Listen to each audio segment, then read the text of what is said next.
We must know them as they are.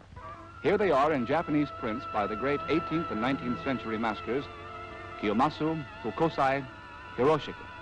The people you see are like the rest of us, says the sociologist, trying to make ends meet and still get a little happiness out of life.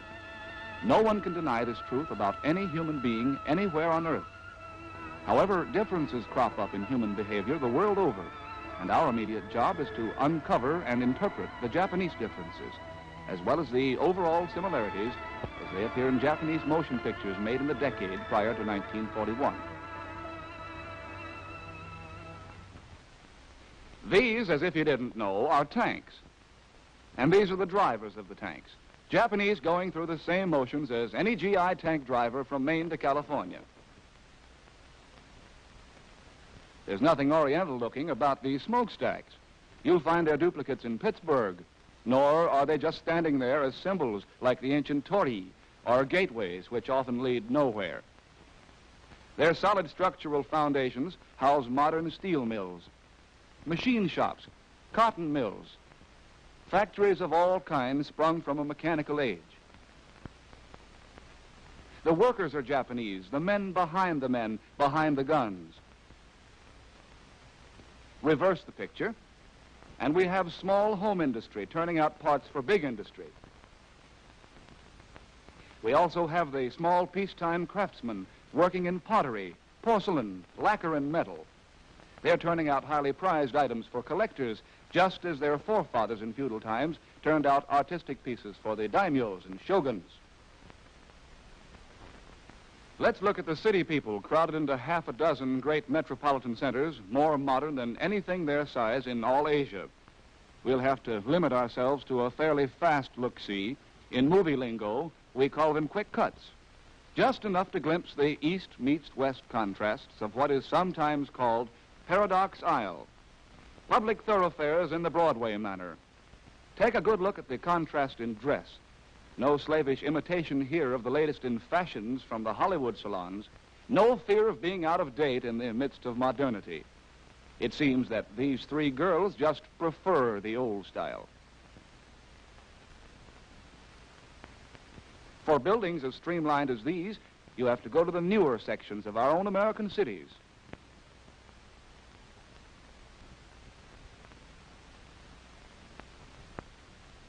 And here's a mixed group of citizens giving further evidence of the old and the new standing side by side, sometimes in the same person.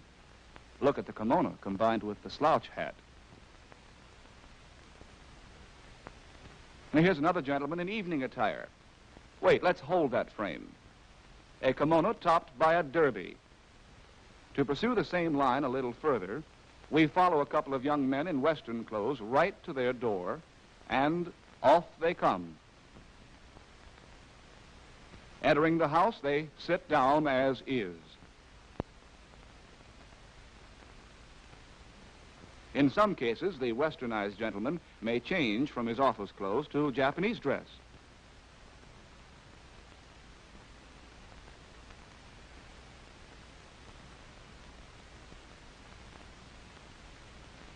And then he too performs the gymnastic squat.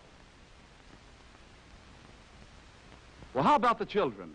At school, and by the way, there's nothing Japanesque about that schoolhouse, the youngsters are in uniforms as Western in style as California play suits. On the way home from school, this trio still looks like three kids out of the West.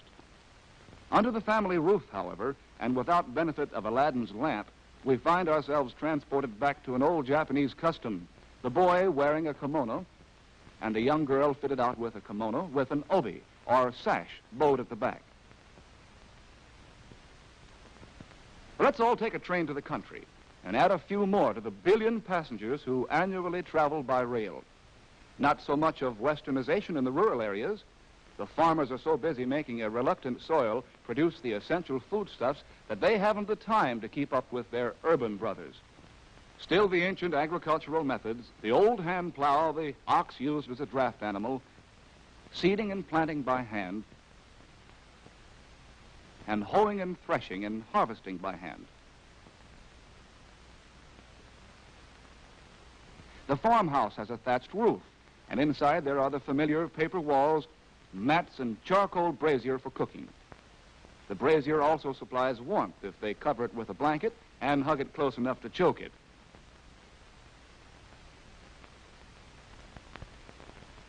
But lo and behold, electric light. One anyway. And if Farmer Akata knows what's good for him, a radio by government request.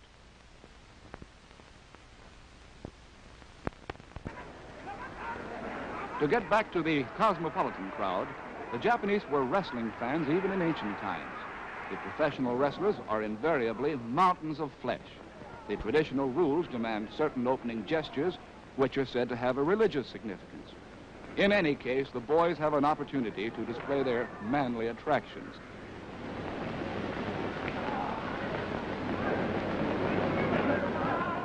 And then they go to it in what looks like the Battle of the Loincloth.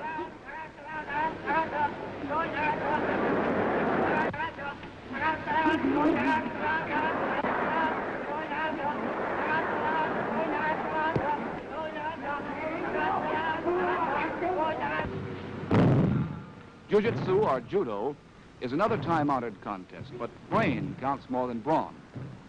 This more aristocratic sport and fencing, known as kendo, are practiced primarily as exercises in mental and physical discipline.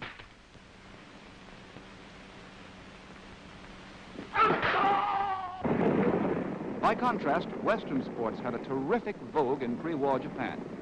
Horse racing drew great crowds to the tracks, and the betting was heavy. Golf, as well as tennis, became very popular. And baseball was on the way to becoming a national game.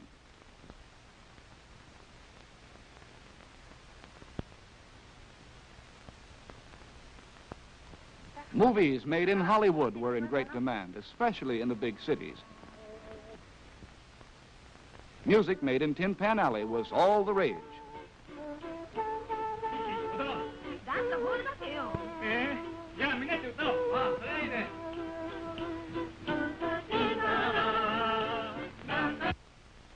Nightclubs featuring hot bands had an enthusiastic following.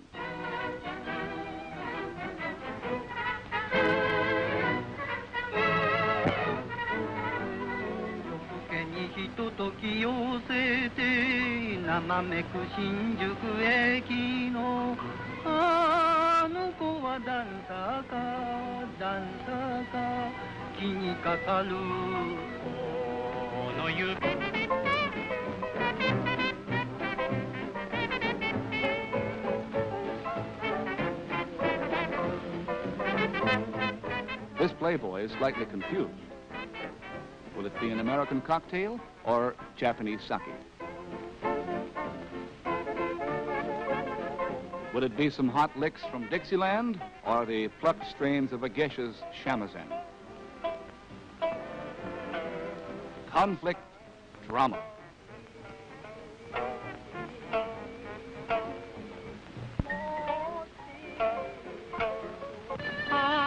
A night scene that could have been dreamed up on a Hollywood soundstage. Let's listen.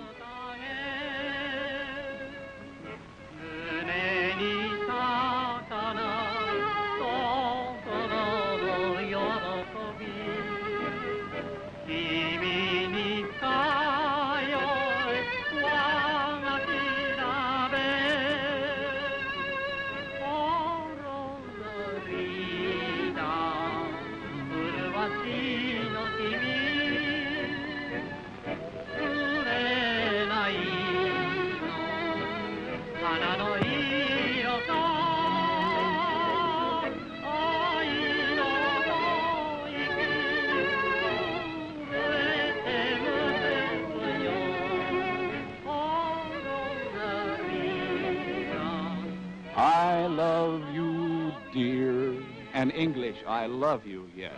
Can't you just hear her heart going doki doki? Romance, Western style. Eh?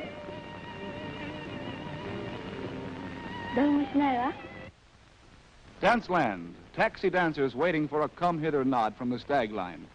Incidentally, in the early 30s, American girls wore dresses like that, too.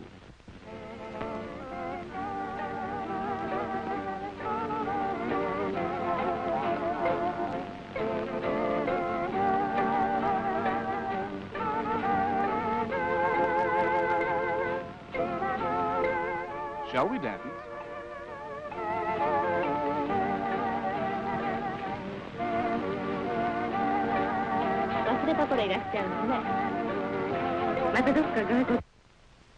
And now to put the accent on the obvious contradiction. There were, at the height of the craze for things Western, the old dance forms.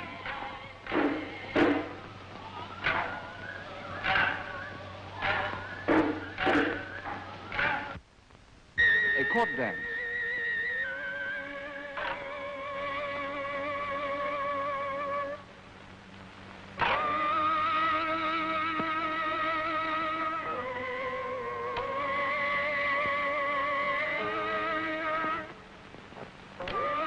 The dance of peace.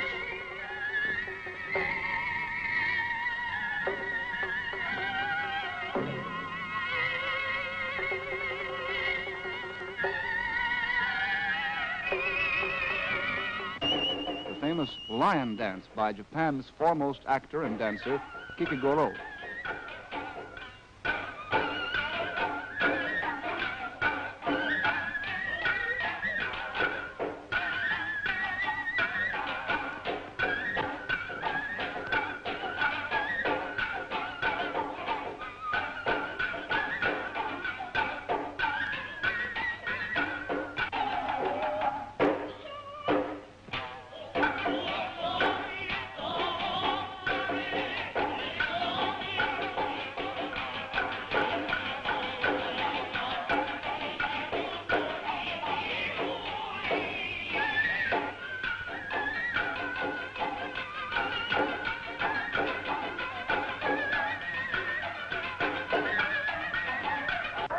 There were the kabuki theaters of the 16th century type popular drama.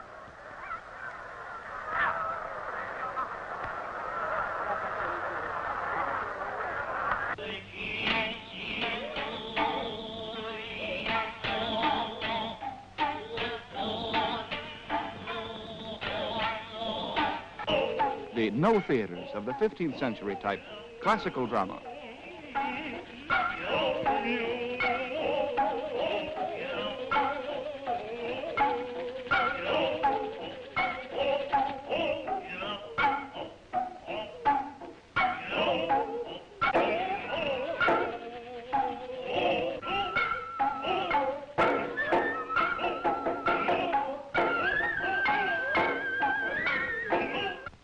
Our cartoonist was assigned the task of summarizing what we've seen so far in one symbolic drawing. Apparently, he's confused. Not that I blame him. If we go back in history, we find that this seeming confusion is an old Japanese custom. Since 552 A.D., Japan has periodically selected choice items from Chinese culture in the same way that she adopted the techniques of the Western world since 1868. It was always selection calculated to reinforce the main channel of Japanese thought and feeling, not to alter its direction. But now our East meets West cartoon is beginning to take shape. That's it. The Japanese design for living, old Japan remaining intact at its core, and new Japan supporting it with the latest technical devices for increased strength and control. Such internal resistance to change in the midst of innumerable external changes calls for a steady, conscious plan shared by an entire nation. Let's look at this plan on Japanese film. Well, this is not the Garden of Eden, lush with the bounties of nature. This is a Japanese garden, planned in every detail to the very size, shape, and color of the pebbles. The Westerner may criticize its artificiality. The Japanese finds in it an expression of his need for correct composition, as in an art form. Pre-war visitors who held with Whistler that art is an improvement over nature invariably fell in love with the Japanese. Even the trees are molded to conform to the general plan. Limbs are bent and cut short, roots constricted. Sometimes to create the impression of constantly blowing winds, at other times to frame the passage of heavenly bodies. Each garden is the world in miniature, with its hills, valleys, mountains, waterways, and bridges. A world neatly arranged and under control. Upon entering a house, we may find ourselves in a 6 or 8 mat room, each mat, or tatami, being precisely 6 feet long and 3 feet wide. The room is as devoid of clutter as a hospital room, and as clean. No heavy furniture or dust-gathering what-not shelves loaded down with bric-a-brac and gewgaws.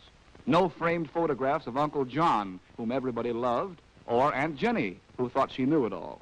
Instead, a tidy alcove or tokonoma, 1 mat long, with a raised shelf on which may rest a treasured object, perhaps a vase holding a bouquet of flowers or a spray of foliage arranged according to specific rules.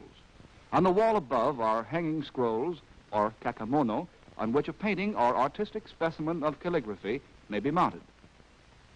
Restraint, appropriateness to the point of displaying special flowers to conform with a flower calendar. Order of a kind prescribes for the dinner tray a particular dish for a particular food.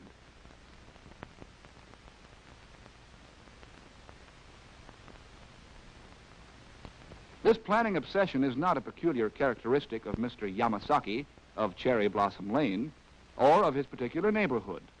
It's the fabric of Japanese life. And if Yamasaki becomes a little lax, he'd better watch out. The police will be around to inspect his dwelling for cleanness at least once a year. Good evening, Mr. Hayashi. Have a seat. Don't mind if I do. At his age, there's nothing to it. His shoes are outside in the vestibule. The floor cushion or zabuton marks the spot.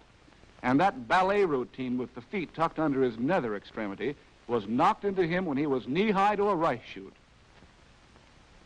Sitting just so, known as shanto, is only the beginning. And then comes the well-known tea ceremony. Both men and women indulge in this elaborate ritual for serving tea. It's a must for the well-brought-up Japanese girl.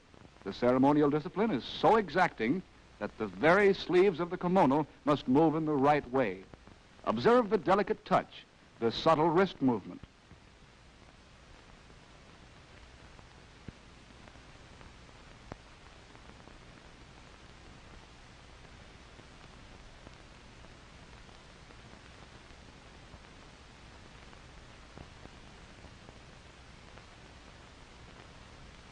One lukewarm tea coming up. Madame Chrysanthemum knows her P's and Q's when she enters a room. She kneels, slides the door open, stands, passes through, kneels, slides the door shut, stands. Entrance music, she's in. Religious custom in Japan is seldom the devotional act that it's apt to be in the West. The Japanese wash their mouths and hands,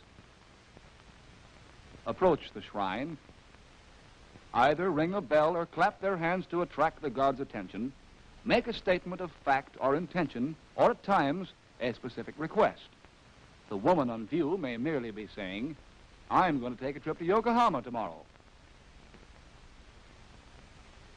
In the home, this boy is about to begin eating, but reminded of his duty to his dead mother, he lays a food offering on the altar, bows, and hastily gets back to his own rice.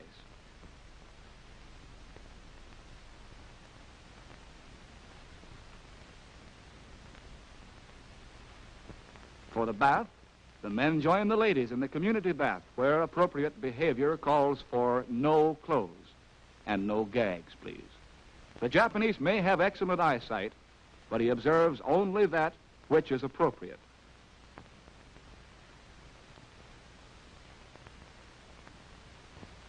The theater is often said to be a representation or imitation of life. If true, the Japanese theater gives every evidence that Japanese life is planned in the minutest detail. Each performance is a tour de force, a concert by virtuosos. The audience probably knows the plot by heart, as we may know a symphony by Beethoven. The actor may adjust his kimono, and the audience, in a fever of expectancy for this very movement, goes into ecstasies over the perfection of the gesture. Masks fix the emotion portrayed by the actors, as well as experienced by the audience.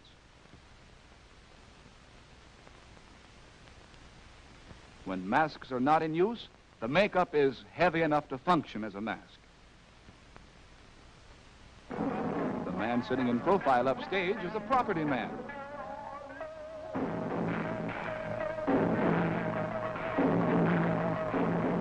He and his aides are in constant attendance on both the actors requiring a change of costume and the business of the drama in the shifting of props. They are seen by the Japanese audience, but of course not observed. With your kind indulgence, we shall now see, but not observe, a fade out and a fade in. You can look now on a Japanese version of Jacob's Ladder. The legs on the top step belong to the emperor. The rest of him is hidden from profane eyes. Those pictured on the steps below him represent the 73 million. In addressing the emperor, that is a reasonable facsimile of same, the Japanese says heika, meaning beneath the throne, thereby placing himself visually on the ladder and leaving no doubt as to where he stands. Keeping this ladder relationship firmly in mind, let us dissolve to a more exact symbolic representation. The Mikado is still top man, but the pyramid of ladders coming together as one beneath the throne comprises as many ladder positions as there are Japanese. Every individual is above or below somebody else, who in turn has his own ladder position relative to other somebodies. Caught by public pressure from above and below, he does what the plan expects of him, and as a result, the whole ladder structure is kept in balance. This has been going on from generation to generation, from the sun goddess down to Grandma, whose death automatically entitled her to join the March of Gods. I could say take a bow, but that isn't the way the little folks feel about it. Child bows to adult. Woman bows to man.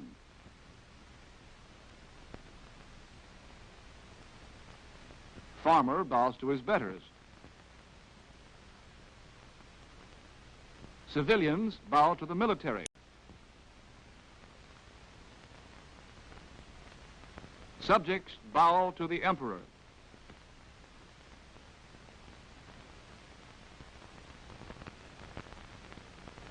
If it's the honorable Son of Heaven driving by, all the upper floors of the buildings along the royal route are closed, and everybody comes down to make his obeisance below his exalted presence.